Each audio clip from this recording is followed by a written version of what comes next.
मित्रांनो, आपण सहज म्हणतो की या देशामध्ये कायद्याचं राज्य आहे. पण कुठल्या कायद्याचं हा प्रश्न कधी तुम्हालाही पडलाय का? चला तर मग जाणून घेऊया.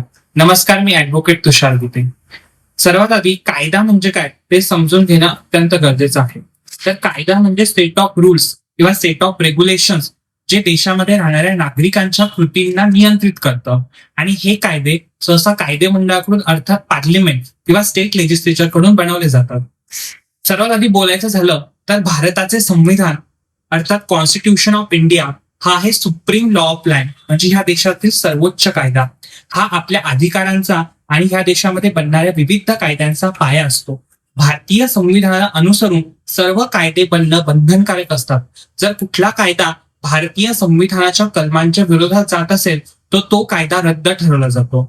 कायद्याचं वर्गीकरण प्रामुख्याने दोन भागांमध्ये होत असतं. एक असतात क्रिमिनल लॉज आणि दुसरे असतात सिव्हिल लॉज.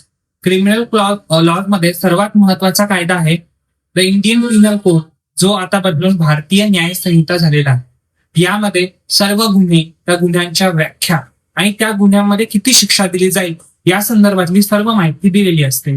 गुन्हा घडल्यापासून त्याच्या रिपोर्ट पासून त्यामध्ये होणारी अटक असेल, अटकपूर्व जामीन असेल किंवा अंतिम निर्णयापर्यंतची जी सर्व प्रक्रिया आहे ती सर्व प्रक्रिया the code of criminal procedure आपल्याला सांगतो, जो आता बदलून द भारतीय नागरिक सुरक्षा संहिता झालेला आहे.